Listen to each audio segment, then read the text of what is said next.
back to the torture thing. I know you say you're anti-torture, but there's always... Oh, but you don't believe me. No, I do believe you.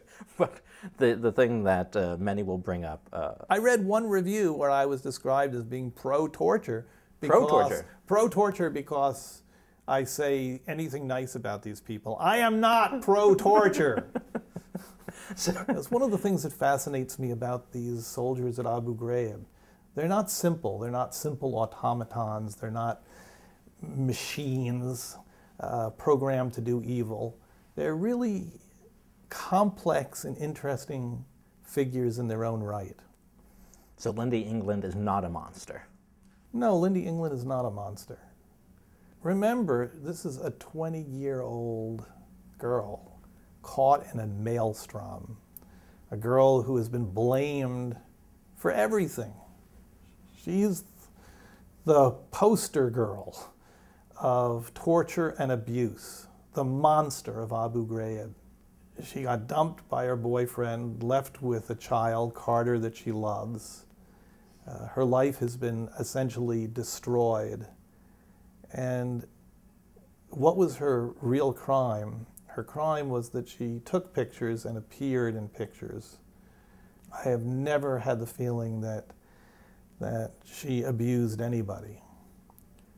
It's an interesting story and a moving story. You haven't asked me, but I can tell you I like it. Go ahead. I like Lynndie England. Mm-hmm. I like Lynndie England, and I've been moved by her story. So those pictures of you at the Brown Derby are onto something, the two of you together. I didn't know anyone had those pictures. Well, surprise. So, there are times when neoconservatives would give you the scenario, awful scenario. Would you approve of torture in any scenario? Do you think there's anything that warrants it? I can tell you one thing. I've spent a good number of years interviewing people. I have an interrogator in standard operating procedure, Tim Dugan, and he asked me, Errol, how many people have you interrogated? And I said, well, Tim, I don't really look at myself as an interrogator. I'm an interviewer. I look at myself as a guy who interviews people. He says, okay. How many people have you broken? Well, I don't look at myself as a person who breaks people. That's not the goal. But of course it made me think about what is the relationship between what I do and an interrogation. After all, I am interested in finding out things about people. I am interested in people. I am interested in hearing things that maybe no one else has heard. I'm interested in learning stuff.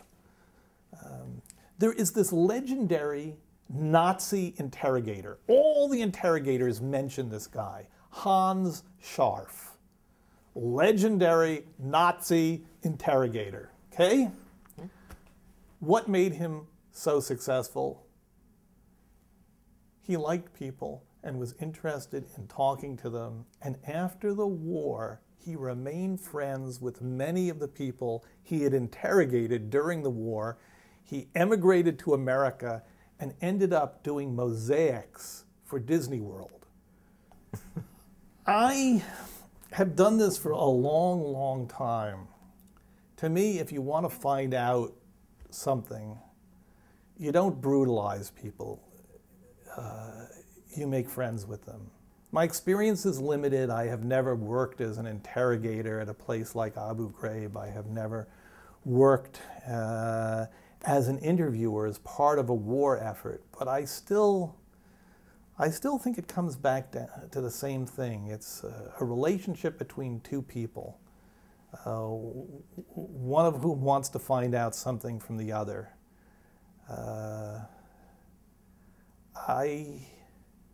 I know it works for me, and I would be hard-pressed to see why abusing people would really produce information in the end. I don't get it. So by that token, we should send Barbara Walters to Guantanamo. Assuming that she wants to find out anything from anybody. Oh, she always breaks those celebrities. Come on. It's amazing. She's a champ. Well, Thank you so much for all of your insight today. You have not broken me, but I'd like to be broken, certainly. Thank you. Let's go on then. Let's go on, okay. Sure. Thank you.